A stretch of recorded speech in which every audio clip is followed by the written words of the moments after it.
अनन्तधर्मणस्तत्त्वं पश्यन्ति प्रत्यगात्मनः अनेकान्तमयी मूर्तिर्नित्यमेव प्रकाशताम्। न्याय का एक सूत्र है, प्रयोजनमनुद्दिश्य मंदोपि न प्रवर्तते। मतलब मंद से मंद जीव भी बिना प्रयोजन के कोई काम नहीं करता है। बराबर। 8 न्यायों का जो निरूपण किया गया है, बस इसी तर्ज पर समझना। ये नहीं समझना चाहिए कि सिर्फ 8वां न्याय परम शुद्ध निश्चय नहीं ही काम का है, बाकी के न्याय तो फालतू है, कुछ काम के ही नहीं है ना। जो जिस अवस्था में खड़ा हो उसको वैसे न्याय का उपदेश दे करके वैसी दवा दी जाएगी। देखिए, औषधालय में सभी प्रकार की दवाइयाँ उपस्थित है, विद्यमान है। माने आपको बुखार की चाहिए, बुखार की दवा मिल जाएगी, सर्दी की चाहिए, सर्दी की मिल जाएगी, सिर दर्द की चाहिए, सिर दर्द की, एसिडिटी जो चाहिए वो मिल जाएगी। पर आप किस रोग से रोगी है, रोगित है, मतलब पीड़ित है, ये जानना आवश्यक है। अगर हमें पता चल गया कि हमें कौन सा रोग हुआ है, बराबर वो दवाई ले लेंगे, हमारा काम हो जाएगा। उसी प्रकार हमें समझना होगा कि हमें निश्चय का पक्ष ज्यादा हुआ है या व्यवहार का पक्ष ज्यादा हुआ है। उस हिसाब से हमें वैसी दवाई लेनी होगी। टोडरमल जी भी कहते हैं ना, अगर आपको निश्चय का पक्ष ज्यादा हो तो व्यवहार का उपदेश लेकर के स्वयं को यथार्थ करना चाहिए, स्वयं की मति व्यवस्थित करनी चाहिए, और अदर वे राउंड, उल्टा भी लगा लेना। ठीक है। निश्चय व्यवहार की चर्चा के अंतर्गत हम असद्भूत व्यवहार न्याय की चर्चा कर रहे हैं, और असद्भूत व्यवहार न्याय में भी उपचरित असद्भूत व्यवहार न्याय की चर्चा कर रहे हैं। परसों के दिन हमने पहले न्याय का स्वरूप देखा, वैसे उपचरित और अनुपचरित इनके अर्थ देखने के बाद हमने पहले न्याय का थोड़ा स्वरूप देखा, कुछ उदाहरण देखे। आज कुछ और उदाहरण दूंगा। हो सकता है आज की पूरी कक्षा ही मैं उदाहरणों पर ही चलाऊं। उदाहरण इन द सेंस, जिनागम में पहले न्याय का प्रयोग किस किस प्रकार से हुआ है ये हम समझ करके लेंगे। ठीक है। देखिए, सबसे पहले चालू करते हैं, जिनागम कहिए या फिर लोक व्यवहार में भी किस प्रकार से प्रयोग होता है पहले न्याय का, ये थोड़ा समझते हैं। चालू करते हैं देश से, मतलब बाहर से अंदर की तरफ समेटते हैं। ठीक है। देश, मेरा देश है, भारत मेरा देश है, मुझे मेरे देश के प्रति अभिमान है। प्रश्न है मेरा, भारत तुम्हारा कौन लगता है? तुम ऐसे भी तो कह सकते हो पाकिस्तान जिंदाबाद, ऐसा भी कह सकते हो, या ऐसा भी कह सकते हो चीन जिंदाबाद, अमेरिका जिंदाबाद, ऐसा भी कह सकते हो। पर ऐसा क्यों नहीं कहते? भारत जिंदाबाद, भारत माता की जय, यही क्यों कहते हो? अरे तुम जिस धरती में पले पुसे हो, जिस भूतल पर तुम जन्मे हो, उस भारत माँ को तुम्हें रक्षा, उस भारत माँ की तुम्हें रक्षा करनी चाहिए। उस देश के प्रति तुम्हारा कुछ कर्तव्य है, उसे तुम्हें अदा करना होगा। There are some duties to be completed by each and every citizen of India. बराबर। इसीलिए कहा जाता है तुम भारत में जन्मे हो ना, तो भारत के प्रति तुम्हारी कुछ जिम्मेदारी, क्योंकि भारत तुम्हें सब कुछ दे रहा है। एक बात हो गई। अगर देखिए, अमेरिका, पाकिस्तान, चीन, ये हमारे लिए क्या कहना चाहिए, दोस्त जरूर हो सकते हैं, या किसी प्रकार से शत्रु, मैं उस पचड़े में नहीं पड़ना चाहता, कि किसी प्रकार से हम उनके साथ संबंध जरूर स्थापित कर सकते हैं, परंतु उन्हीं को सर्वस्वी नहीं मान सकते हैं। भारत ही हमारे लिए सब कुछ है। ठीक है। अब थोड़ा सा समेट करके आइए। अब मैं राज्यों में नहीं जा रहा हूं, अब मैं समाज की तरफ जा रहा हूं। कितनी तो भी समाजें हैं, हिंदू है, ईसाई है, मुस्लिम है, जैन है, बुद्ध है, किसको बढ़ावा देना? अरे तुम जैन समाज में हो, आदमी यह सामाजिक प्राणी होता है, उसे अगर अपना समाज दिखे तो वो स्वयं को सुरक्षित महसूस करता है। और ये फैक्ट है, जब अपना समाज थोड़ा बड़ा होता है तो यह जीव स्वयं को सुरक्षित महसूस करता है, अनुभव करता है कि हाँ, मेरा इतना समाज है, अगर मुझे यदा कदाचित दिक्कत भी आ जाए तो ये मुझे मदद करेंगे, या फिर इनको कभी दिक्कत हो जाए तो मैं भी मदद करने के लिए तैयार रह सकता हूँ। अपनी समाज बढ़ाने के लिए मैं कटिबद्ध हूँ। यह नहीं कहा कि मैं मुस्लिम का समाज बढ़ाऊंगा, ईसाइयों का समाज बढ़ाऊंगा। ये नहीं, जैन समाज को तुम कैसे बढ़ा सकते हो इसका ध्यान रखना। हाँ, ये कह करके उनके प्रति द्वेष करने लग जाओ, उनकी घृणा करो, भर्त्सना करो, या उनको गाली गलौज करो, उनकी हत्याकांड करो, ये बात नहीं कही जा रही है। उनकी तरफ ध्यान मत दो, तुम जैन समाज की तरफ ध्यान दो। उनका जो होना है वे देखेंगे, तुम वहां क्यों जाते हो? ठीक है, उनके साथ मैत्री भाव जरूर होगा, प्रेम भाव जरूर होगा, परंतु अपने धर्म समान उनके धर्म को नहीं माना जा सकता। ठीक है, ये किसने से कहा जा सकता है? ये पहले ने से ही कहा जा सकता है। आदमी जैन समाज का कुछ करता है, अपनी जैन समाज की जैन धर्म की प्रभावना, बोलिए वो कैसे होगा? प्रभावना कैसे होगी? आपको पहला ने मानना पड़ेगा, पहले ने को माने बिना ये प्रभावना आदि सब कार्य हो ही नहीं पाएंगे। ठीक है, तो जैन समाज की एक बात हो गई। ये आप चाहे तो ना एक पॉइंटर्स में लिख सकते हैं कि देश के प्रति मेरे कर्तव्य है, अन्य देशों के प्रति नहीं, भारत देश के प्रति कर्तव्य है। जैन समाज अपनी समाज बढ़ेगी तो हम सुरक्षित रहेंगे, हमारा धर्म प्रभावित करेगा अन्यों को, और हमारा समाज और बढ़ेगा। इस भावना से हमारे समाज को बढ़ाने का हमें यत्न करना चाहिए। ये सब पॉइंट्स आप शॉर्ट में लिख सकते हैं। ठीक है, एक हो गया देश, हो गया समाज, हो गया। और क्या कह सकता हूं मैं? कर्तव्यों की बात हो गई। घर वालों के प्रति कर्तव्य होता है, वो भी बराबर से अदा करना चाहिए। तो कहां तक आ गया मैं? देश, समाज, घर। उसके बाद आता है, अब थोड़ा सा मैं और अन्य विषय अन्य टॉपिक्स ले रहा हूं। अच्छा, मान के चलिए राजा है, मान के चलिए कोई राजा है, उसके हिसाब से कैसे लगेंगे? अरे प्रजा का पालन करना बराबर से। प्रजा अपनी संतान के समान होती है, उसको बच्चे की तरह, फूल की तरह संभाल करके रखना चाहिए, उनको किसी प्रकार की आंच नहीं आने देनी चाहिए। चाहे स्वयं जमीन पर सोना, प्रजा को कभी दारिद्र्य देखने नहीं देना, उनको एक एक दाने के लिए मोहताज नहीं करना, चाहे तो एक दिन स्वयं भूखे रहना। राजा इस दम का होता है और बराबर से वो इस अपने कर्तव्य का निर्वाह करता है। अगर वो नहीं करेगा तो लोक अपवाद का पात्र बनेगा। देखो तो कैसा राजा है, बराबर ध्यान ही नहीं देता, और अराजकता फैलने की बड़ी संभावनाएं हैं। स्वयं घी रोटी खा करके समाज को, अपनी प्रजा को भूखा रखे, ये राजा नहीं कर सकता। प्रजा पहले, ये उसका कर्तव्य होता है। यदि प्रजा का ध्यान नहीं रखेगा तो राजा नहीं कहलाएगा। ये सब बातें पहले नहीं से ही कही जाती है। ठीक है, भरत चक्रवर्ती इतने 6 खंडों को क्यों जीतते हैं? प्रश्न है मेरा, भरत चक्रवर्ती 6 खंडों को क्यों जीतते हैं? क्यों जीतने गए?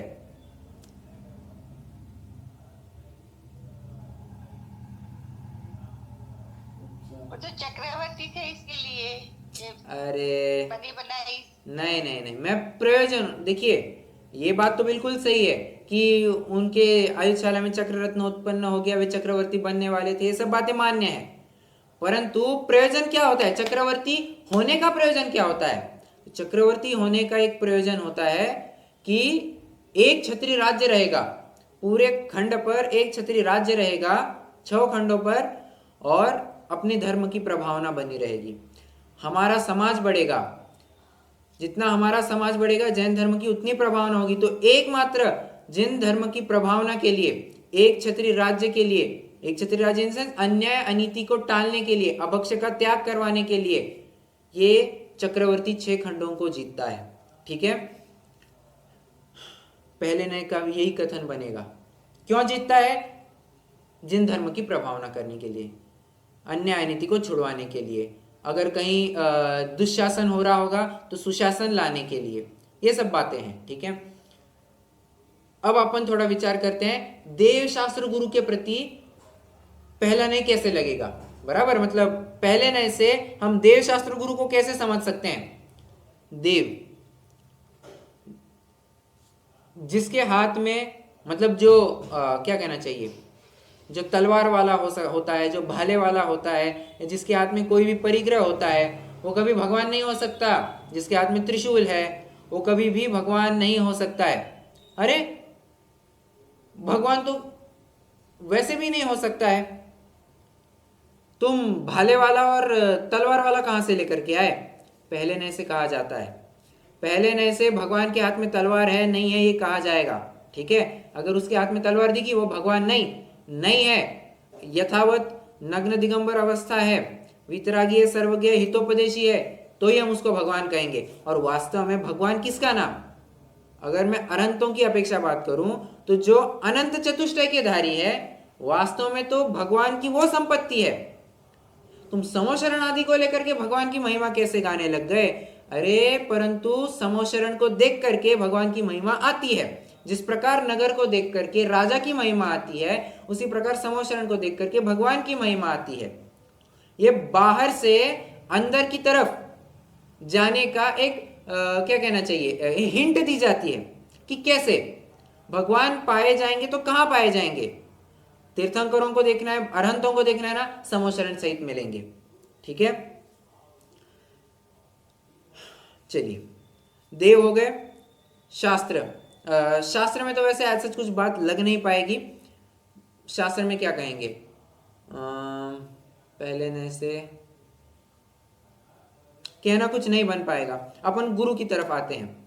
गुरु जो नग्न दिगंबर होते हैं, जो क्या कहना चाहिए, केश लॉन्च करते हैं। अपन ने 28 मूल गुण पढ़े थे, बस वैसे ही समझना। जो 28 मूल गुण का पालन करते हैं, पींची कमंडलू को रखते हैं अपने साथ में, उसे मुनि कहते हैं, उसे सच्चा गुरु कहते हैं। प्रश्न है मेरा, मुनि क्या पींची कमंडलू वाला होता है? सच्चा मुनिपना क्या है, पींची कमंडलू वाला या रत्नत्रय का धारी, तीन कषाय चौकड़ी के अभाव पूर्वक जो आत्मिक विशुद्धता प्रकट हुई है वो सच्चा मुनिपना है? बोलिए। तीन कषाय चौकड़ी का बराबर, धारी, तीन कषाय चौकड़ी का जो जहां अभाव पाया जाता है वो सच्चा मुनिपना है। तो ये पींची कमंडलू बीच में कहां से लाया? ये उपचार से समझने के लिए बातें। देखिए, मैं स्पेसिफिकली वर्ड यूज किया उपचार। उपचार मात्र है परंतु समझने के लिए जरूर इसका प्रयोग होता है। तुम्हें सच्चे मुनि ढूंढने हैं ना, तुम देख, अंतरंग तो झांक करके देख सकते हैं नहीं, तो बहिरंग कुछ लक्षण दिख जाए तो समझ लेना चाहिए कि हाँ ये यथार्थ मुनि। 28 मूल गुण दिखे, समझ लेना ये मुनि है। पींची कमंडलू साथ में हो, समझ लेना ये मुनि है। हाँ, अगर तुम्हें पींची दिखे ही ना, कमंडलू दिखे ही ना, शंकास्पद बात है, ये मुनि कैसे हुए? मैं नहीं हो सकता, मैं ये बात नहीं कह रहा हूं, नहीं हो सकता ये बात नहीं कह रहा हूं, परंतु अपने वर्तमान काल का विचार कीजिए। वर्तमान काल में बिना पिंची के कोई मुनि कहा ही नहीं गया है, बिना कमंडल के कोई मुनि हो ही नहीं सकता है। तो बिना वैसे दिखे तो वो सच्चे मुनि नहीं कहे जा सकते। मोरपंखी पिंची नहीं है, वो सच्चा मुनि नहीं कहा जा सकता है। सब बातें लगा लेना। देव हो गए। शास्त्र में तो कुछ बात आई नहीं थी। गुरु हो गया। जो भगवे वस्त्र पहनते हैं वो सच्चा मुनि या सच्चा साधु नहीं हो सकता। अरे मुनि तो अभी अभी परिभाषित करके आए थे, मुनि तो कोई कपड़े वाला ना, बिना कपड़े वाला होता ही नहीं है। तो ये कपड़ों को बीच में लाया कहां से? उपचार से ये पहचानने के चिन्ह बताए हैं, ठीक है। अब आते हैं अपन थोड़ा व्रतों की तरफ। व्रत कहिए या 5 पापों को हम पहले नए की दृष्टि से कैसे देख सकते हैं, इसको थोड़ा समझते हैं। हिंसा में क्या कहूं मैं, वास्तविक हिंसा क्या है? अप्रादुर्भाव खलु रागादिना भवत्य हिंसेति तेषामेवोत्पत्ति हिंसेति जिनागमस्य संक्षेप। अंतरंग में राग द्वेष की उत्पत्ति होना, यही हिंसा बताई है, ठीक है। तो बाहर में कुछ किसी को मारना काटना, ये परिभाषा लाई कहां से? क्योंकि बाहर में मारना काटना ये तुम्हारे अंतरंग राग द्वेष का सूचक है। क्या कहा? अंदर में राग द्वेष हुए बिना बाहर ये मार काट के काम दिख ही नहीं सकते। कैसे? अरे देखो ना, मुनिराज के राग द्वेष थोड़ी ना है। चरणान योग में तो उनको वितरागी कहा गया है, महाव्रती कहा गया है, ठीक है। हालांकि कुछ अंश का राग जरूर उपस्थित है, संज्वलन जनित। उस संज्वलन को कौन पूछता है? संज्वलन तो नहीं के बराबर ही है। तो उनको मार काट का भाव होता है क्या? मैं इसको खत्म कर डालू, मैं इसको मार डालू, होता है क्या? नहीं होता है। और अगर होगा तो समझ लेना चाहिए वो मिथ्या दृष्टि हो गया। फिर उसका गुणस्थान पतित हो गया, उसके बाद हुआ है। राग के मतलब क्या कहना चाहिए, संज्वलन के इतने से उदय में इतना गुस्सा या इतना राग द्वेष तो नहीं देखा जा सकता है। मतलब मैं ये कहना चाह रहा हूं, बाहर में अगर तुम ऐसे कुछ मार काट छाट करते पाए गए तो ये बराबर समझ लेंगे कि तुम्हारे अंतरंग के परिणाम भी खराब है, और इसलिए अपने अंतरंग परिणामों को संभालने के लिए बाहर की क्रियाओं का अवलंबन कराया जाता है। तुम ये नहीं कह सकते कि मेरे परिणाम तो अच्छे, मेरे परिणाम तो अच्छे, मैं चाहे वैसी प्रवृत्ति करूं ना, ये स्वच्छंद प्रवृत्ति होगी, ठीक है, ये निश्चयाभासी हो गया। मैं कुछ किसी का कर नहीं सकता, मैं कोई किसी जीव का करता धरता हो ही नहीं सकता, और ऐसा कहकर के स्वच्छंद प्रवृत्ति कर रहा है, ये नहीं चलेगा, ठीक है। तो हिंसा हो गई, मतलब तुम्हें किसी को मारने का अधिकार नहीं है। क्यों मारने का क्यों अधिकार नहीं है? अरे उसमें भी जीव बैठा है, उपचार से उसको भी जीव कहा गया है। और बताता हूं मैं,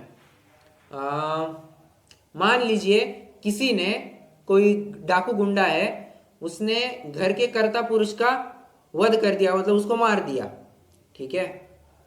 अब लोक में कहा नहीं जाता है क्या, वो तो उस घर की जान थी, अब वही नहीं रहा, इस घर को कौन बढ़ाएगा, इस घर को कौन पालेगा पोसेगा, ऐसा कहा नहीं जाता है क्या? मतलब उपचार से उस व्यक्ति को और घर को एक कह दिया, जीव को और उस घर को एक कह दिया, घर का कर्ता कह दिया। घर का कर्ता तो वो घर स्वयं है, ठीक है। परंतु लोक व्यवहार यथावत चले, इसलिए पहले नए का खूब खूब सहारा होता है। अगर मैं बताता हूं, अगर पहला नय नहीं होता तो लोक व्यवहार चल ही नहीं पाता, चारों ओर त्राही त्राही मचती, अन्याय अनीति का साम्राज्य फैला रहता। ये पहले नए ने हमको सिखाया है कि तुम्हारी सीमा इतने तक ही है, तुम्हारी बाउंड्री इतनी है, तुम इसके आगे नहीं जा सकते, ठीक है। हिंसा, झूठ, झूठ में क्या लेंगे, झूठ में इतना ही लेना कि तुम सच्चे वचन बोलना, झूठे वचन नहीं बोलना। अरे जीव कभी बोलता ही नहीं है, जीव तो कभी बोलता ही नहीं है, तुमने बोलने ना बोलने की बात कहां से लाई? उपचार से पहले नहीं से कहा जाता है। चोरी में इतना नहीं बैठ पाएगा। ब्रह्मचर्य में आते हैं। ब्रह्मचर्य में ऐसा कहा है कि देखो, तुम्हें शादी क्यों करनी है, हम समझते हैं तुम्हारी विशेष भावनाएं होती है इस युवा अवस्था में, उस योग्य भावनाएं उत्पन्न हुए बिना नहीं रहती है। हम मानते हैं तुम्हें ब्रह्मचर्य से रहने का भी पुरुषार्थ नहीं हो रहा है, ठीक है, कोई बात नहीं, परंतु तुम यहाँ वहां दृष्टि तो मत दौड़ाओ। तो इसके लिए क्या करना, एक यथा योग्य स्त्री या अपने योग्य पुरुष को देख करके शादी कर दी जाती है, ताकि उसकी दृष्टि अन्यत्र ना दौड़े। एक प्रयोजन विशेष को ध्यान में रख करके ये सब किया जाता है। तुम्हारे भाव विकार विकृत भी होंगे तो बस एक के प्रति होंगे, है तो वो भी कुशील ही, है तो वो भी अब्रह्म ही, परंतु लोक में उसको अब्रह्म नहीं कहा जाता, ठीक है। ये भी लोक व्यवहार के, मैं सब लोक व्यवहार की बातें कह रहा हूं, ये पहले नए से ही कैसे सिद्ध होती है ये आपको बता रहा हूं।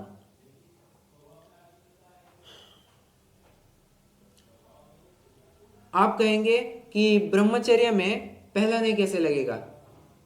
अरे सिर्फ एकत्व, ममत्व, कर्तृत्व नहीं लगाना है, भोक्तृत्व भी लगाना है। मतलब चारों में से कुछ भी लग गया ना तो समझ लेना चाहिए पहला नहीं लग गया। मैं इस स्त्री को भोगता हूं, अरे कहां से लाया? तुम किसी को भोग ही नहीं सकते बाबा, अरे तुम खाने को भोग नहीं सकते, कहां से लाया स्त्री को भोग सकता हूं? पहले ने से कहा जाता है भोगता है, करता है, इस घर का करता है, इस घर का स्वामी मैं हूं, ऐसा कहा जाता है। अगर मैं इस घर का स्वामी हूं ऐसा नेम प्लेट पर ना लिखाया जाए, रजिस्ट्री में ना लिखे, तो कोई भी आकर के मेरी प्रॉपर्टी हड़प जाएगा, मुझे आकुलता होगी। जरूरी है ये सब करना, रजिस्ट्री में रजिस्ट्री पर बराबर अपना नाम लिखना कि बाबा I the owner of this property, ऐसा लिखना पड़ेगा। भरत चक्रवर्ती का भी उदाहरण दिया था ना, मैं राजा भरत, मैं चक्रवर्ती भरत, आदिनाथ का पुत्र, इस प्रकार से अपनी पूरी विस्तार से क्या कहना चाहिए, सारी डिटेल देगा, अपना राइट अपनी प्रशस्ति लिखेगा। ठीक है, कहाँ गए ब्रह्मज? कोई प्रश्न है?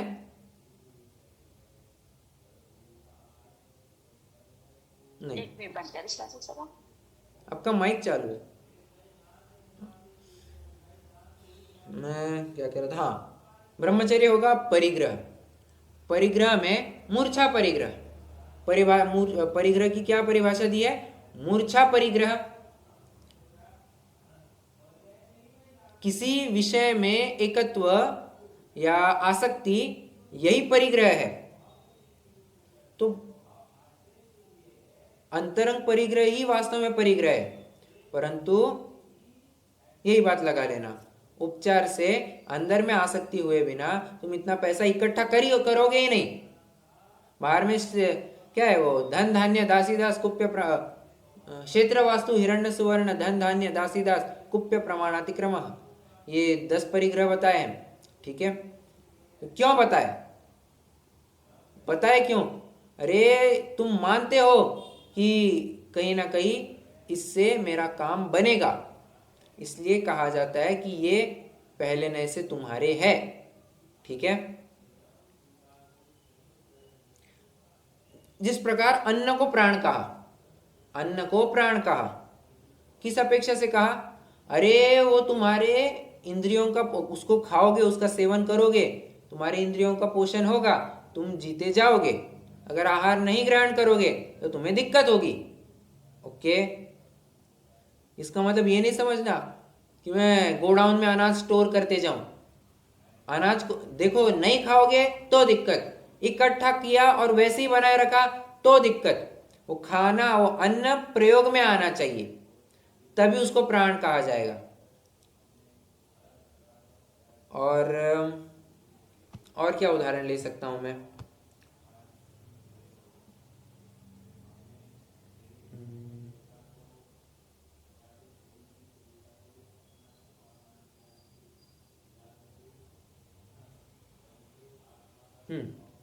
मंदिर को देख करके समाज का निर्णय करना।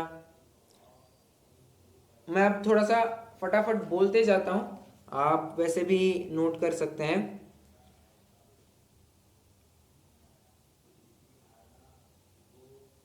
भरत बहुत गरिष्ठ लड्डू खाता है। अब आ गया फिर से प्रथमानुयोग आ गया अपना। मैं वैसे बता दूं, प्रथमानुयोग पूरा पहले ने लगभग पहले और दूसरे ने से ही भरा है। पूरा प्रथमानुयोग उठाइए, पहला दूसरा नहीं मिलेगा। चरणानुयोग उठाइए, लगभग चरणानुयोग भी पहले दूसरे नए से ही भरा हुआ मिलेगा। इवन कर्णानुयोग पहले नए से या दूसरे नए से बहुत चर्चा करता है। अरे कर्णानुयोग क्यों, द्रव्यानुयोग में भी कितनी बातें आती है। द्रव्यानुयोग में आती है, समय सार आपको खोल करके दिखाऊंगा। पहले नए से किस प्रकार बात आती है ये आपको मैं दिखाऊंगा।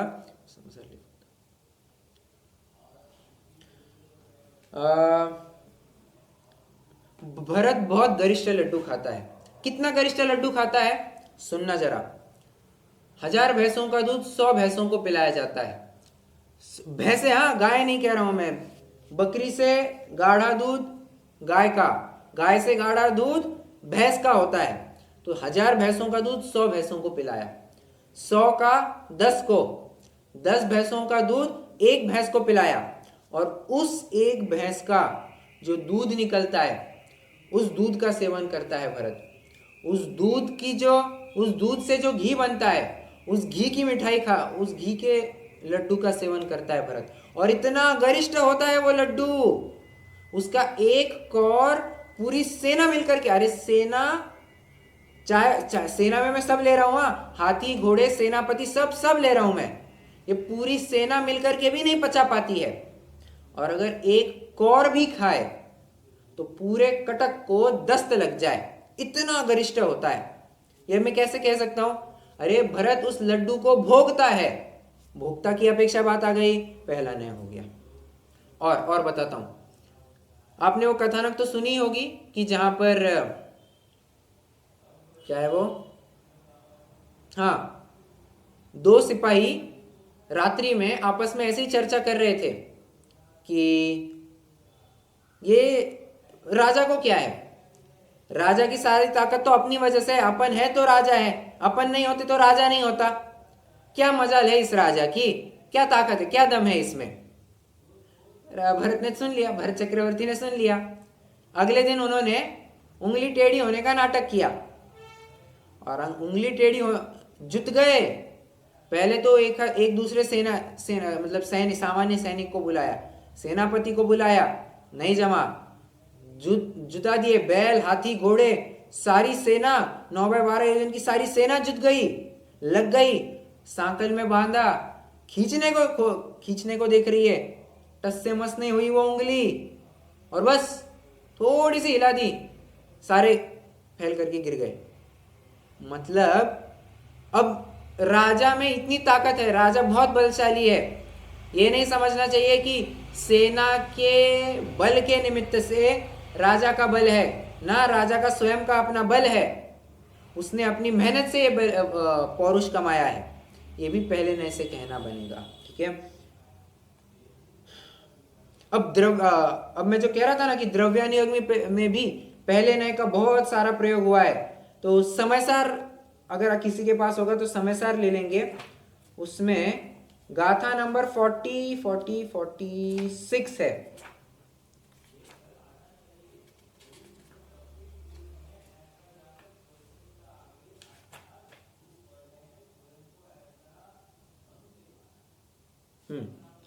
गाथा 46 की टीका, हाँ बराबर टीका है।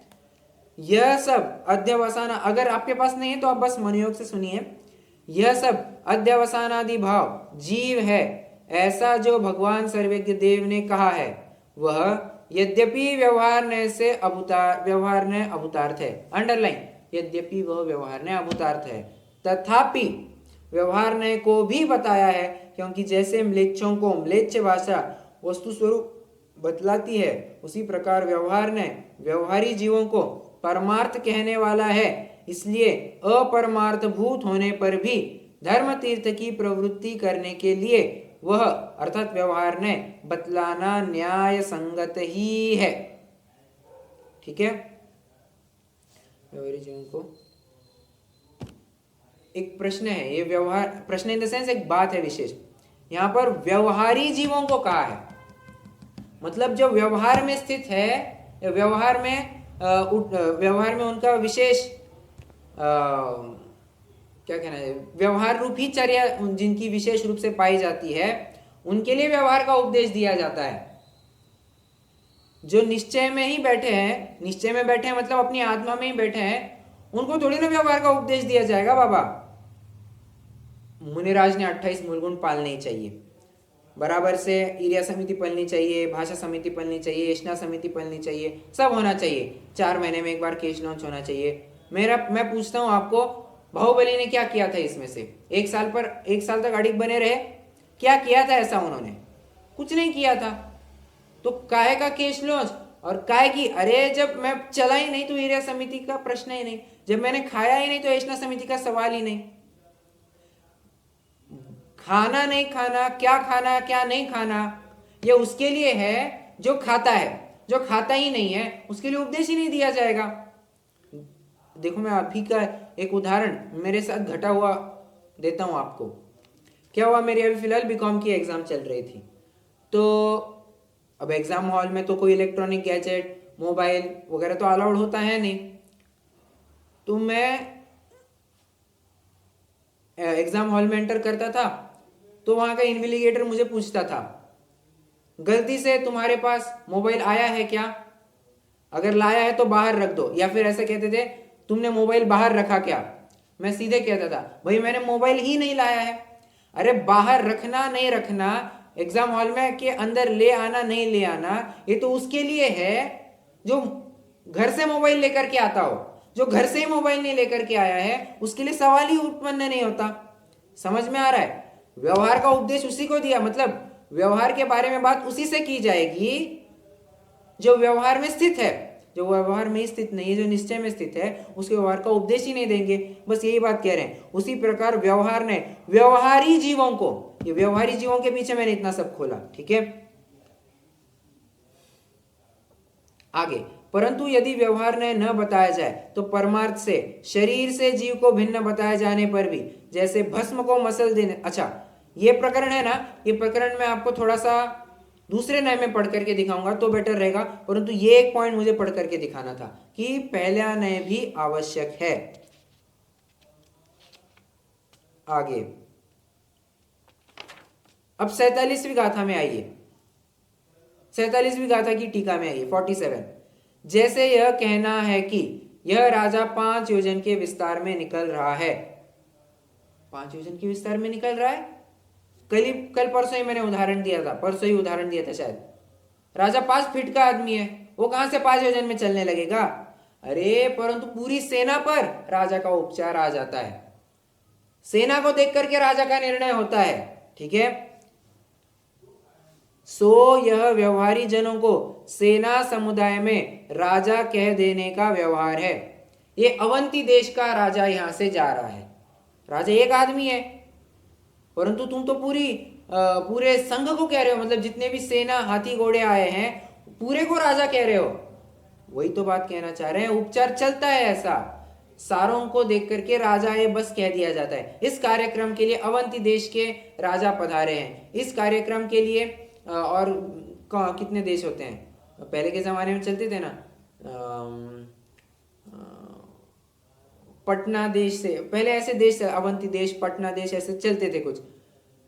पाटलिपुत्र देश से अपने राजा पधारे, उस शहर का राजा आया है। राजा एक आदमी ने, पूरी सेना आई है बाबा, क्योंकि वह राजा का 5 योजन में फैलना अशक्य है। परमार्थ से तो राजा एक ही है, सेना राजा नहीं है। बस मैं तो यह पढ़ना है, परमार्थ से तो सेना राजा एक ही है, सेना राजा नहीं है, परंतु फिर भी कहा जाता है। ठीक है,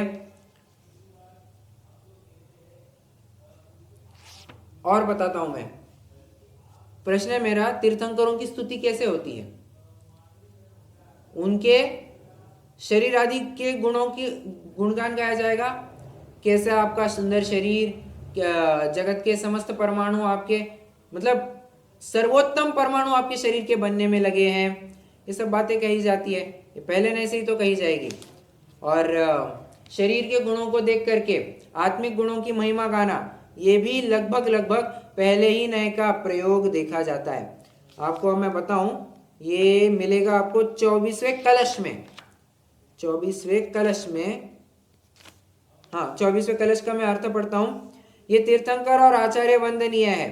कैसे है वे? अपने शरीर की कांति से 10 दिशाओं को धोते हैं, निर्मल करते हैं। शरीर की कांति कहां से लाई? और वो भी 10 दिशाओं को निर्मल करते हैं। बाबा रे बाबा, वो सभी दिशाएं अपने अपने योग्यता से निर्मल होती है, प्रकाशित होती है। ये कहां से प्रकाशमान करने लग गए? कहने का उपचार होता है।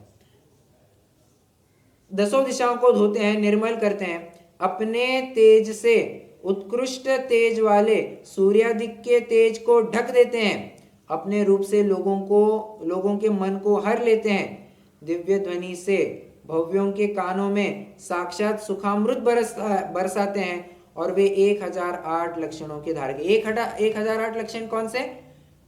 तीर्थंकरों के शरीर पर 900 होते हैं तिली मसा, और 108 होते हैं शुभ चिन्ह, स्वस्तिक, ओम, ये ऐसे शुभ चिन्ह होते हैं। ठीक है, तो 1008 लक्षण का जो धारक होता है, आप उसे तीर्थंकर कह सकते हैं। मतलब हालांकि देखा जाए तो ये शरीर की तरफ से हो गया, ये दूसरे नए में चला जाएगा, बट कैसे कहूं मैं, आप और चाहे तो नवनिधियों को देख करके भगवान का निर्णय करना। नवलब्धि नहीं, नवलब्धि भी नहीं, क्या है वो, क्या कहते हैं, दर्पण, चंवर, और क्या उसको एक पर्टिकुलर नाम है, मैं नाम भूल रहा हूँ। अष्टमंगल, हाँ राइट, अष्ट प्रातिहार्य, 8 प्रातिहार्य, बराबर। तो 8 प्रातिहार्यों को भगवान का लक्षण कहना, ये 8 प्रातिहार्य मिले, समझ लेना है भगवान है यहाँ पर। ठीक है, मंगल कलश, दर्पण, चंवर, ये सब भगवान के पहचानने के चिन्ह। ये कब से भगवान हो गए? ये भगवान नहीं हो गए, ये तो उपचार चलता है इनके ऊपर। ठीक है, अब एक बात जरूर ध्यान रखना, जिस नए से जोड़ा जाता है ना उसी नए से तोड़ा भी जाता है। पहले नए से हमने तुम्हें देश, समाज, घर वाले, देव शास्त्र गुरु, पांच व्रत, इनसे जोड़ा था ना। अब पहले ही नए से इनसे हटाएंगे भी। मतलब थोड़ा उदाहरण देकर के समझाइए। मैं ये कहना चाह रहा हूं कि देश को ही सब कुछ अपना मत मान लेना, अपना आत्म कल्याण भी करना। अब देश के प्रति तुम्हारे कुछ कर्तव्य है वो पूरे कर लिए ना, बस अब पूरे देश के लिए तुम स्वयं को झोंक रहे हो, क्यों? अब अपना आत्म कल्याण करो। तुमने जितना करना था उतना कर लिया। You have played your part well, so move aside. ठीक है।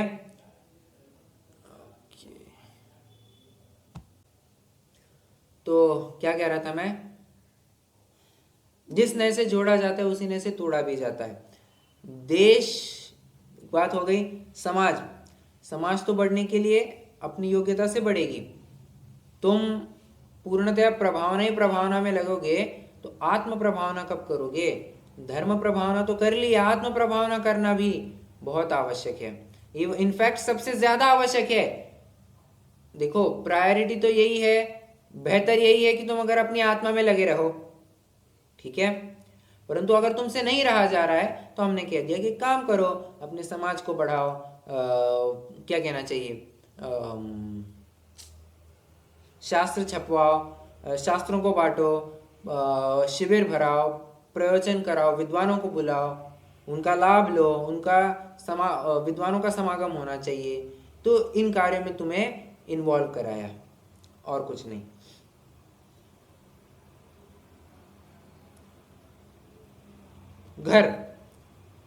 घर वालों के पीछे दिन रात लगाओगे क्या? अपना भी आत्म कल्याण करना जरूरी है। घर वालों के पीछे अपने शरीर को तक नहीं बख्श रहे हो, अपने आत्मा को कब बख्शोगे? ध्यान रखना, अंत होने पर घर वाले तुम्हारे साथ नहीं आने वाले हैं।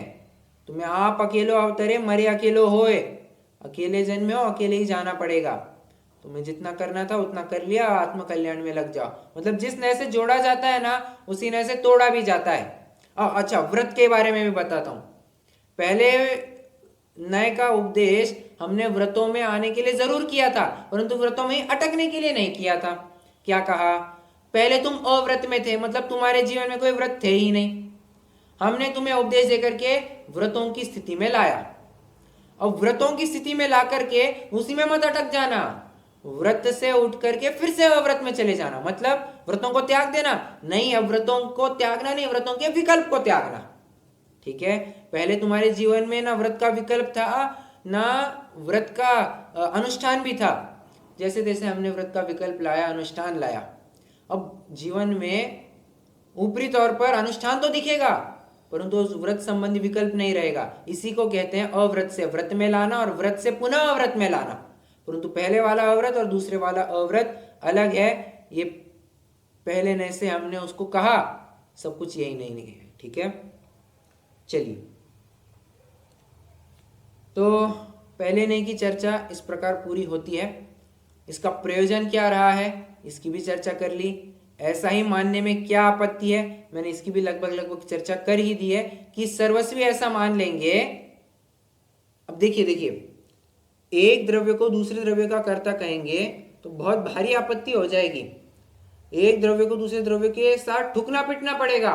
बाई को अगर रोटी का कर्ता कहेंगे तो बाई को बेला जाना पड़ेगा, पीटा जाना पड़ेगा, सिकना पड़ेगा तवे पर, तब जाकर के बाई रोटी बन सकती है। क्यों?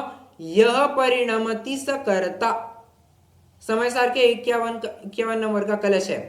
यह परिणमति सकर्ता, यह परिणामो भवेत् तत्कर्म, या परिणति क्रिया सा त्रयमपि भिन्नम न वस्तुतया। मुझे तो हालांकि पहली बात कहनी है कि जो उस कार्य रूप परिणमता है वही उसका कर्ता हो सकता है। अब बाई रोटी रूप जब परिणम ही नहीं है तो कैसे उस बाई को हम रोटी का कर्ता कहे? नहीं कह सकते हैं। पहले ने से कहना है तो भले ही कहो, परंतु ऐसा मान मत लेना। देखो क्या होता है, हम थोड़ा सा कहने के टोन में आ जाते हैं, परंतु कब वो बात कहने से मानने में बदल जाती है ना, ये हम पहचान नहीं पाते हैं। इसलिए सिर्फ इसको कहने तक सीमित रखना, मानने तक मत ले जाना। वचनों में आता है ठीक है, कहने में आता है, ज्ञान में आता है ठीक है, मानने में मत लाना। मानने में आपत्ति है, कहो पर मानो मत वाला ये नए है। तुम चाहे उतना उपचार लगा सकते हो, कोई दिक्कत नहीं, प्रोवाइडेड तुम वैसा मानोगे नहीं। ठीक है, डन। पहले नए की चर्चा अपनी अब पूरी हो गई है। किसी को प्रश्न विशेष हो तो जरूर पूछ सकते हैं।